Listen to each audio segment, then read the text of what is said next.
All right, here's a question. What would you do with an extra hour every day? It's not a trick question. That's what a bunch of physical therapists are saying after switching to Empower EMR by MW Therapy. It's built on automation and AI. So basically, it becomes your clinic's co-pilot. It keeps your schedule full, handles billing like a pro, and cuts way down on paperwork headaches. But here's the kicker. It's not some generic system.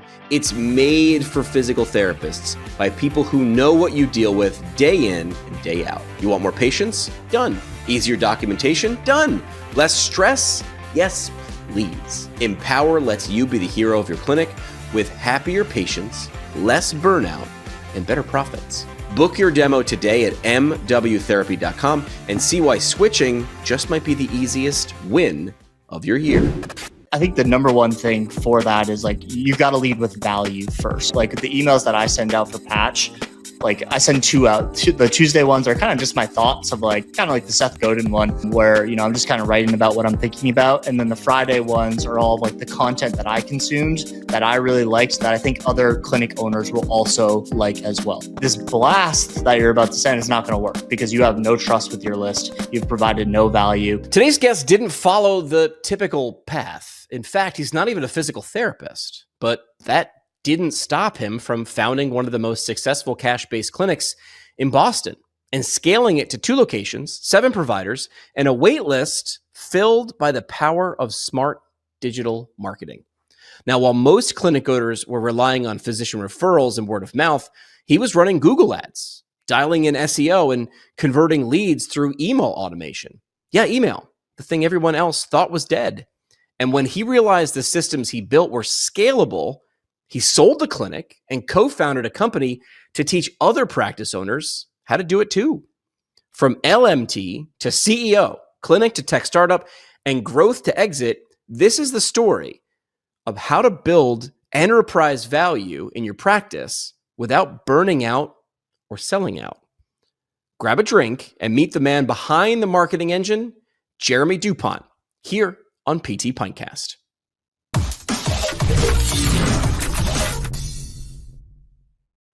Exactly. Yeah. I should just hit record before I start everything. It should just be, yeah, it just should be always recording at all times. That's how you get the good stuff.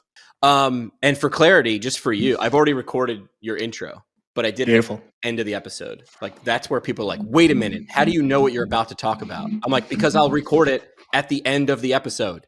When do you write your note as a PT? At the end of the, like, how is this genius? I'm like, you'd never do that before. Jeremy, welcome to the show. I feel like I know you because I listen to you talk a lot and write. And so I read, I have your voice in my head. How do you explain to people, because we'll get to what you used to do. Yeah. How do you explain to people what you get to do now?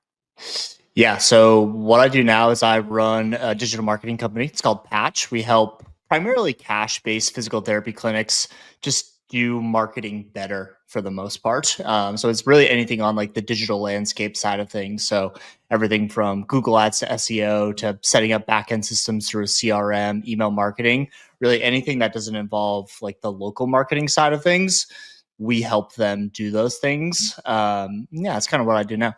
I love when I talk to the people that you probably like to serve and they're like, but I could do everything Jeremy just listed. And Jeremy's probably like, great. Go do, number one, why haven't you done that already?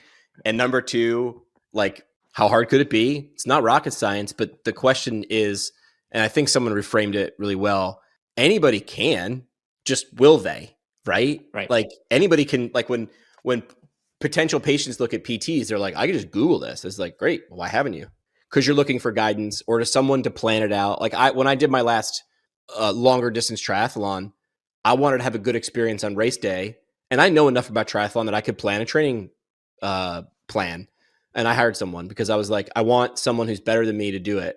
And they did, and I loved it. And I was happy to hand money over. That's like the one thing I want to talk about people too, is like, as PTs, we're such bleeding hearts. We have this Peace Corps gene that we're like, if it's not covered, how can I figure out a way to deliver it without getting paid? And I'm like, I'm not saying like hose people, but I'm saying if you're delivering value, did you ask your patient if they don't want to pay? So we'll get to that. But first thing I want to talk about, let's go backwards now. That's what you get to do now. And I think you're in a perfect position to do that now because you were your customer, right? Like you built Oh, Ripple. We could talk about Ripple, which is a ridiculous name for a clinic, but like maybe that's why you picked it because it's like doesn't make any sense. Why isn't it right. something physical therapy? It's like I don't know, maybe because he wanted to say it was different. You built Ripple Right. from the ground up. What was it? And then you scaled it, automated it, and then you sold it. Like this is like I want to know, was that part of the plan or was that part of the journey? Like walk us through what growth looked like for Ripple. Yeah, so I started it in 2021. I guess like even a little bit of Wow. backstory about me. Yeah, so it was during COVID. I'm a massage therapist, strength and conditioning coach as well. So I'm not a physical therapist.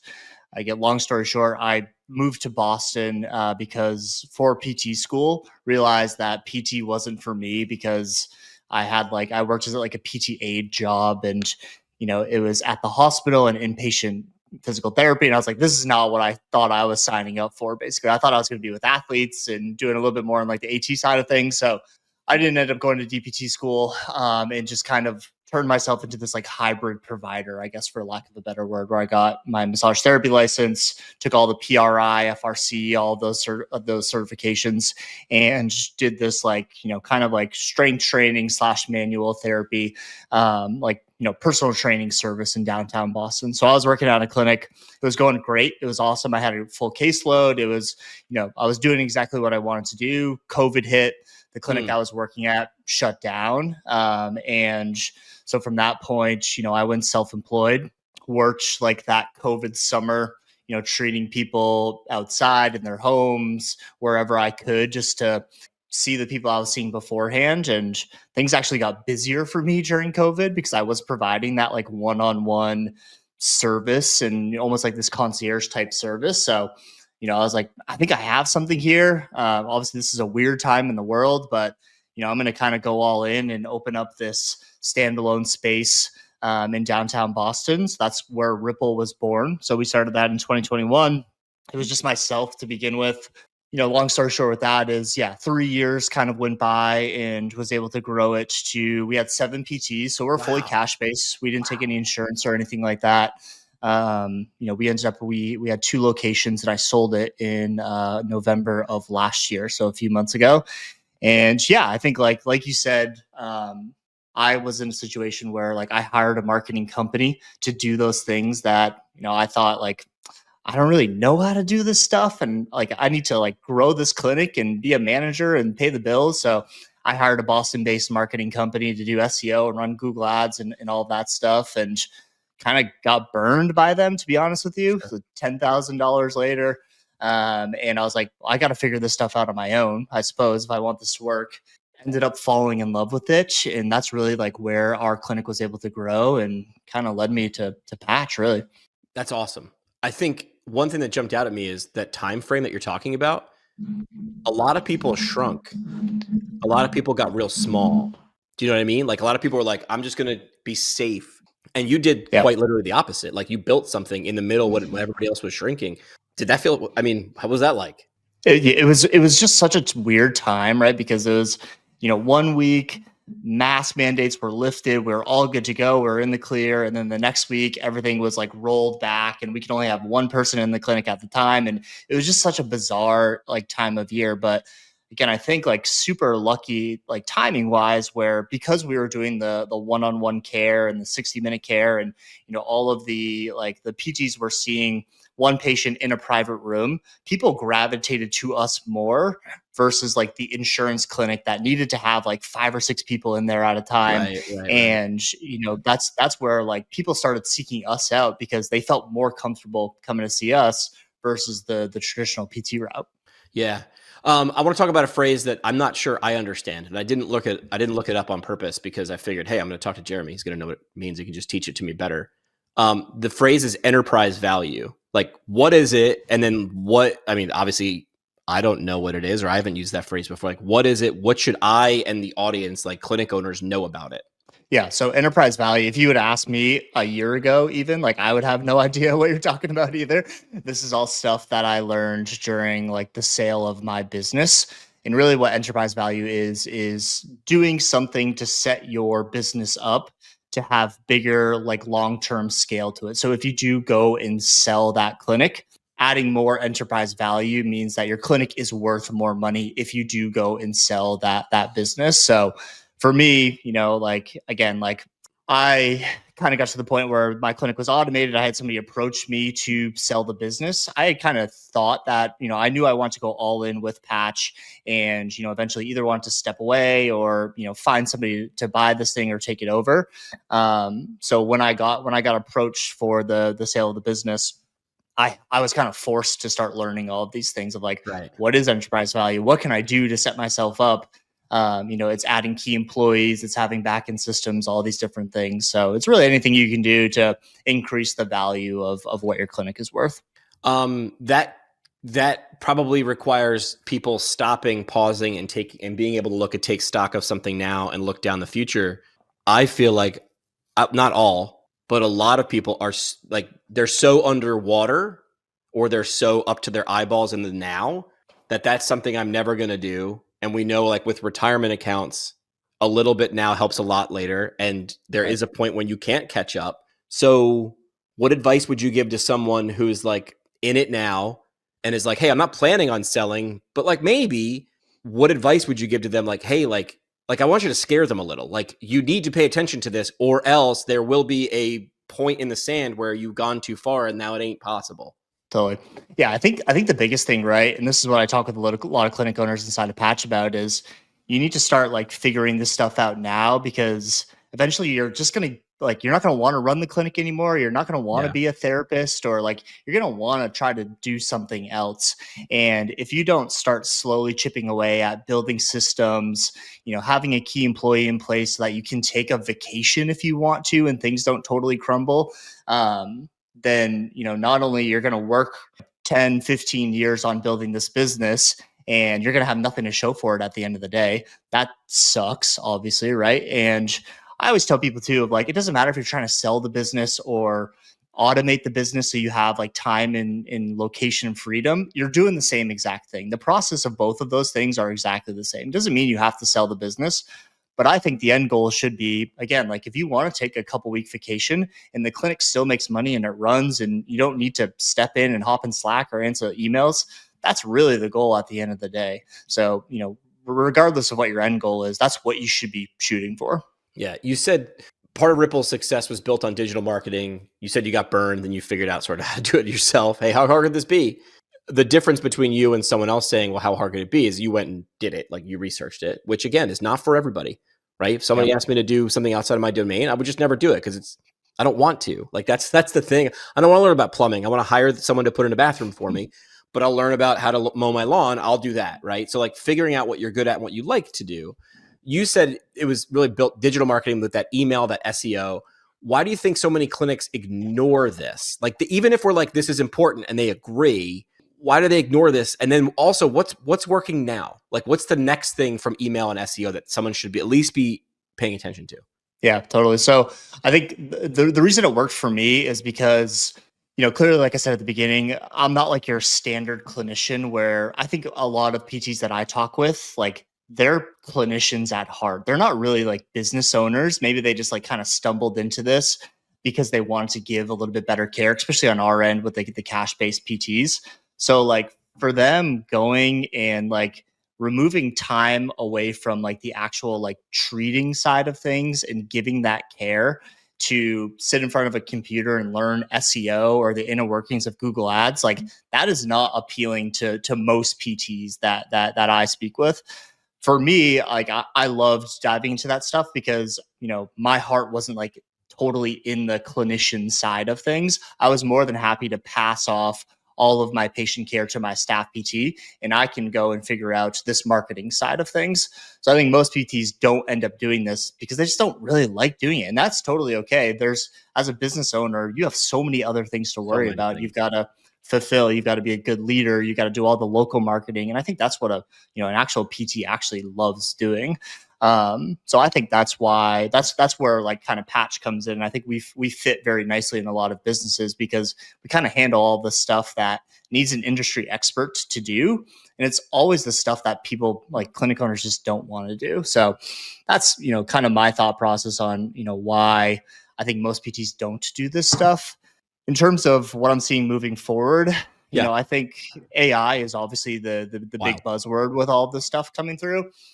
It's been really interesting. I think it's still too early to tell in terms of like the AI and how it's going to affect Google Ads or SEO.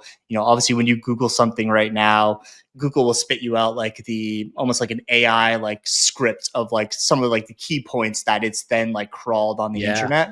For local services, it seems like it's still like everything's about the map still in your SEO ranking. So I don't see that being disrupted just yet. But I think at the end of the day, it's all about content and putting really good content out there on all of the platforms, because that's what OpenAI is going to do. It's going to pull from your Instagram account, your Facebook, all the blogs that you write, your website quality, and then that's what's going to be like your traditional SEO in 2 or 3 years from now. Yeah. The basics still kind of are going to apply. Exactly. Bring Exactly. value and value follows. I was in radio for 15 years, decade and a half. One of the worst questions you can ask a band is, where'd you get the band name? But as I'm sitting here, you were talking about like gaps. Like, was patch like a way to like patch a hole or patch a gap, or was it something different? You know that end of day feeling when your brain's toast and you still have a mountain of notes to finish? Yeah, not anymore. Athelis AI Scribe is the ultimate clinic weapon. It listens in your real time during patient visits and automatically writes your notes. That means less time at the computer and way more time for your actual life. Whether that's seeing more patients, grabbing lunch on time, or just getting home before dark. No typing and no more late night charting. It's a dream. Seriously, this is the scribe you've been waiting for. Go check out a live demo at athelis.com and see how much time you can get back. That's ATHELAS.com. Yeah, there you go. You Okay. you nailed it right there. Yeah. That's like we have like if anybody books a demo call with us, we send them over like a document of like, here's what patch does basically. And like the image on the front of it is like a bucket with all these holes that Yeah. are like indicative of like if you're not running ads or sending a newsletter, and like patch comes in and literally patches those holes for you. So that's exactly it. I was trying not to ask the band where they got their name, but I had to ask because I was like, this one looks obvious. Maybe I should have asked Nickelback because I still don't know where the hell that came from. But Yeah, um, that's a good one. now that you launch Patch, like what are some of, after you book one of those calls, what are a few of the mistakes we talked about? Not paying attention to or not doing SEO or email marketing. What are some of the other mistakes that you see? And this is where you get to look like you're a genius, right? Because you come in and typically it's like, hey, let me take a wild guess. You have this problem and this problem. What are the typical ones that other people out there are maybe listening while they're driving in their car and they're going, ooh, that's me. Okay, Yeah. got it. What's the low hanging fruit? Yeah, I always start of like, I still think, I'm obviously a big believer in email marketing still to this day, because it's something that like you own that list. You're not at risk of like TikTok being shut down and totally losing all of your distribution. And I think, most of the clinic owners I talk to, they're not doing something as simple as sending out like weekly, bi-weekly, monthly newsletter, just like with clinic updates to stay top of mind with their list. And like all clinic owners, they're doing all these workshops. They're doing a really good job of generating leads, but then they don't do anything with those leads afterwards. So a very simple newsletter, and then quarterly, every 6 months, just like reactivation campaign to try to get those people back in the door. That's a really easy way to generate tens of thousands of dollars for your business. And most, again, clinics aren't doing something like that. A lot of what we do obviously is like the back end system side of things too. So, we build everything out. We build out like custom CRMs for all the businesses that we work with. Same sort of issue, right? Of you're doing these workshops or gathering these leads from these events or whatever you may be doing. And then they're kind of going into nowhere basically of like, what some people are on this piece of paper, other people are in this Google Doc, some people are in Squarespace. So we just try to centralize all of that by building out a CRM, and then you can follow up with people and make it really easy. I'll give people the example. Like, I think this is why we should hit record immediately. It's like, because some of that good stuff just gets lost. And talk about, I put things in funny stories, right? Because stories resonate with people. Is your goal to just run around and get a bunch of girls' phone numbers, or is it to do something with them? So, like, congratulations, you walked out of the bar tonight with 15 phone numbers. Okay, but now what? Like, do you want to go on 15 dates? So do you think you need to do something with that? Like, maybe you need to send a text. Maybe you need to send a follow-up. How can you be different? And a lot of times it's like, don't get stuck on that one KPI. It was like, we got 1,200 email addresses. Awesome. What do we get? Think like a PT. What are we going to do with it? Oh, we're going to send them a newsletter. And I get nervous when someone says, I hate the word blast. Can we blast this out? And I'm like, can we not? Like, because that just sends fling. Like, to me, that's like fling. That's like ready, fire, aim. I'm like, okay. Like, I read your emails and I get lots of emails. And there's something to be said for like, just show up in their inbox and just make, even if they never open it, your name and a subject line, you showed up, and that's a ping. That's one little touch. But if you earn my trust, and actually it's a unique time that we're talking, and I believe it's 10 years. Seth Godin has written a blog post every day for 10 years. He's written a sentence. He's written 27 pages. He's done it every day for 10 years. When I see Seth Godin pop up in my email box, more often than not, I open it. Not every day. I can't. Seth, 10 years? Come on, bro. And he knows it, but he's like, I'm here. And so Seth Godin has never blasted everything. He's never flung something out. He's never just had to do it. He decided, this is my medium and I'm going to show up, but he leads with value first. So I agree with you, but I would, and I'm sure you would, I want to know your thoughts on this. It doesn't need to be, I worked with a client once who was like, it needs to be an update of everything we're doing. And I was like, that feels too wide. That's the newspaper. Can you teach me something, make me laugh, make me raise my eyebrows? I always call it the eyebrow test. Like, didn't know that. That's cool. Yeah. So when I hear someone say just blast it, like, it is cringe mode to me. And I'm sure you call it that. So you must know that because I open your emails more often than not. So how do you approach, like, what am I going to do when I actually do hit send? How do you, what is your process for yourself and for what you teach other people? Yeah, I think it's a great point and something I'm always thinking about as well, because people's inboxes are so valuable too. And like, how do you get to that point where you are that person where I am going to open this more often than not? Again, not every time, but I think the number one thing for that is like, you got to lead with value first, right? Like the emails that I send out for Patch, like I send 2 out. The Tuesday ones are kind of just my thoughts of like, kind of like the Seth Godin one, where, you know, I'm just kind of writing about what I'm thinking about. And then the Friday ones are all of like the content that I consumed that I really liked, that I think other clinic owners will also like as well. So I'm just like, great. I'm just building some like reciprocity with people. And, you know, I'm not like saying like, hey, you know, Patch is running this huge deal today, or like, you know, you got to like move forward today or anything like that. Like those type of blasts, like I'm like very picky about when I'm doing that. And we look at like clinics the same way too. And that's a lot of people that come to Patch where they sign up with us and they're like, I want to run this deal. Like, well, you've never sent an email to your list before. This blast that you're about to send is not going to work because you have no trust with your list. You've provided no value. And maybe they met you at a workshop 6 months ago, but they have no idea who you are. And if you say, hey, buy my thing, that's the first touch point you've had with them in 6 months. Yeah. It's not going to work. It's cringy. Like it's, you know, not Seth Godin, which is the opposite. Gary Vee is probably the opposite of Seth Godin. If there's two people who are probably more different, but they probably say the same stuff if you boil it down, just different. How they say it is differently. Gary's famous book is Jab, Jab, Jab, Right Hook. The idea is jabs are like gibs. Like, here's a thing that I thought you might like. Here's a thing. Here's a thing. Here's a thing. Here's a thing.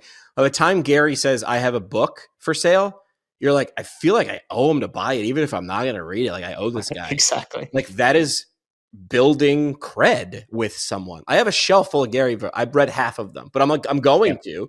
But at that point, I've just given me so much. I feel like I owe it to him. So if Gary came in hot, even if he had the greatest book in the world and just said, buy my book, I don't even know who you are, dude. Like we met once, right? Let's get married to a girl that you got her phone number 6 months ago and then just texted in hot. Let's go on a vacation together. What are you? You skipped some steps, man, which is super obvious in the relationship example. But I hold people's feet to the fire. It's the same thing if you do it in your business. Super weird, super cringy. And then you're like, email marketing doesn't work. No, dating doesn't work. No, dude, you did it wrong. Like there's a right way to do it and a wrong way to do it. And you did it one of the wrong ways. Totally. And that's, I think the dating analogy is perfect. It's like, all right, you got all these phone numbers, you got all these leads, And then, like if you're not putting them into a CRM and then sending them some sort of like nurture email sequence to talk about, especially again, like in the cash based world for us, we have a lot of education to do. So if we're not telling them about like, hey, here's the difference between like in and out of network, and here's why our service is a little bit more expensive, but this is what you get with it. So if you're not like educating your patient base on those things, and then you say, hey, book this evaluation or come get married to us and spend $2,000+ on this package, it's not going to happen. Whoop. Right. And that's where there's just steps to all that. And I think a lot of clinics, it's very low hanging fruit, but it's just something that gets missed. Now, the other side of that spectrum is if you mentioned a reactivation campaign, and I hope this is listened to by people who know what we're talking about and don't. I want you to be like, these guys are just talking gibberish. A reactivation campaign is reaching out to someone you went to high school with and being like, hey man, I saw that post about your kids. I haven't talked in 10 years, but we had this connection before. Remember, I used to sit next to you in social studies, and I just wanted to say, I'm glad you're doing well. And then shut up. Right. Or in business, it might say like, just checking in on how you're doing. Are you still running marathons? Because I remember that about you. Is there anything I can help with? Then shut up. Right. But that's different because you already have that. It's the reactivation campaign. You've hopefully earned it to do that. You must see people find so much money under their couch cushions in reactivation campaigns. It's sitting there. 100%, to like tens of thousands of dollars every quarter or so, when you do these. And that's where like you need to do them like tactfully though. You can't just say like, okay, I'm going to run this reactivation campaign. It's what's going on, like, like right now in Boston, right? Like it's finally nice out. The Boston Marathon's going on. So it's like, let's lean into like running a little bit and let's find all the runners that are on our list because we have all that organized. And here's everybody that we have, we met at a running event or they came in, whatever it might be. And let's do our reactivation campaign around our runners because it's very timely right now. Everybody's trying to get outdoors. It's spring. Boston Marathon's going on. Let's reach out to them about running related injuries. Let's talk about that in our newsletter, educate people. Our content, our Instagram posting should be about that. And you're not just like throwing stuff out there willy nilly and hoping that people take you up on it. There's got to be a little bit of strategy to it. You're saying with the people it will resonate with, and it will not resonate with everybody. Like go into it. There's no, it will resonate with everybody for anything. If you're saying the thing that they're thinking or feeling, because they're watching the new Nike commercial around Boston or the billboards that I'm sure are going up around the marathon. And they're thinking like, man, I wish I was running again this year. And could you do a campaign that go, if you're not running this year, you got 364 days. Like sending a message out the day after the marathon to steal all the hype of the race and be like, 364 days until we run again. Are you going to be on the starting line or not? Like, then shut up. Then shut up. Yeah. And it will not resonate with everybody. You might send 1,000 emails and you might get 3, but that's 3 more than you had yesterday. And it costs you nothing. And for the people that don't respond, they're like, that I get it. That's just not me. And that's cool. That's not me, but that's cool. That did not bother me. Right. I wish more owners would understand that value that you earn it's quantifiable. Yeah. Yeah. And I think a lot of it too is, we don't like, you shouldn't be worried about like, oh, I'm bothering this person. I'm bothering this person. It's like, we're bleeding hearts though, dude. Yeah, I know. It's we provide so much value though of like, yeah, like I remember like I reached out to one guy, when I was running Ripple, it was like 6 or 8 months. I was just following up. Hey, what's going on? How's the shoulder? Need anything? Nothing. And then finally he responded back. It's like, hey, sorry, I've been traveling, whatever it might be. And then like he came in and 6 months later, he's, like he like pulled me aside. He's like, thanks for staying on top of me. Like, yeah, I appreciate you continuing to reach out because what we do is life-changing for a lot of people. And I think we forget that. And that should be like, you should talk about that in your messaging when you're marketing as well. Jeremy, we're going to play a game. Are you ready for game time? Let's do it. All right, game time. We're going to play Marketing Mythbusters, Physical Therapy, Healthcare Edition. I'm going to throw out some advice. You're going to let me know if it's a myth or a must, and then you can give a quick explanation. I'm going to say, here's a bold statement, Jeremy. Email marketing is dead. Is that a myth or is it true? Total myth. I think everything we just talked about just dispelled that as well. I think it's one of the only platforms where you still own all that information. It's easy to reach out to people, and people value their inbox, so you need to be inside of it. They do. I need to be inside of you. That's what a marketer says to someone that's inside. Yeah, that's how you sell something right there. Jeremy, you need to post on social every single day. Is that myth or is that must? I think myth. I think especially right now, I think it's quality over quantity right now. I think, but I think the days of not being on social media, is non-negotiable now. So you don't need to be posting every day, but you need to have quality content up there that people resonate with. You don't need marketing if you're referral based. I think like to a point, sure. Like it depends on how big you want to get. Yeah. I think that's how you need to like build your company off of your word of mouth and referrals and get your brand out there. But if you want to grow, eventually you have to lay into the paid advertising side of things. Referrals are marketing. It's just a different way, though. That's the thing. I want people I don't do marketing. I just do referrals. And I'm like, I got news for you, my man. That is a different way to do it. But okay. 100%. Last myth. You should hire an agency as soon as you open your clinic. Again, I think it always boils down to what your goals are. But again, like somebody brand new, they are just starting. You need to nail down your local network first. Yeah. We could do all the marketing in the world, but if you don't have any trust in the community or the neighborhood, it's going to be really hard to grow that. You have bigger fish to fry. Spend your time, money, and effort into building your local network first, and then start running ads afterwards. All right, Jeremy, you're off the hot seat for myth or must. Last thing we do though on the show is called the parting shot. It's your chance to be prolific. You could bring up a mic drop moment, a quote, whatever. What do you want to burn into people's brain as we wrap up? Yeah, I think at the end of the day, I think clinic owners, especially, so I'm talking specifically to clinic owners here or future clinic owners. I think, there's a really big opportunity in the next handful of years to grow something that has enterprise value, that it can be something that you can automate, you can, make a good amount of money doing. And, I think the shift in the healthcare world is really moving in putting physical therapists in a really good spot. So if you are a clinic owner leaning into building your clinic to a handful of clinicians, something that, doesn't rely on you treating every single day to pay the bills and leveraging digital marketing to do all of those things, it's a very viable option. I think anybody can do that right now. And, it's not as scary. It's a risk for sure. But it's a fun risk at the end of the day. If someone's nodding along and they're still listening and they're like, all right, fine, Jeremy, you got me. Call me. How does someone reach you? Yeah, patchsystem.com is our agency's website. You can follow me on Instagram as well, _Jeremy DuPont. I've got a podcast, Jeremy on Marketing Podcast. So that's where you can find me. Jeremy, appreciate it. We'll have you back soon. I feel like we could just touch on all these different things. And here's the job security for people like you and me. The world keeps changing, and we change how we communicate with people. It's like, yeah, that sucks, but it's pretty good for us. You know what I mean? Exactly. Yeah. 3 months from now, we're having a totally different conversation, probably. Yeah, wild. It's wild. Jeremy from Patch, appreciate your time, man. Thank you. Hey, thanks, man. You ever wonder how those rock star clinicians seem to just know what to do? Like they've got a sixth sense in clinic. Well, here's the secret. Brooks IHL. Their residency and fellowship programs for PTs, OTs, and SLPs are where clinical skills meet elite mentorship. We're talking 150 hours of one-on-one mentoring, lab training that's immersive, and real-world experience inside Brooks Rehabilitation's top-tier system of care. And unlike some programs where you have to put your career on pause, Brooks IHL pays you a full salary while you level up. Their grads consistently outperform national board pass rates, and most of their mentors, they've been through the program themselves. If you're serious about being a clinical expert, this is the move. Go to brooksihl.org and check out all 10 program tracks. The next level of your career is waiting at Brooks.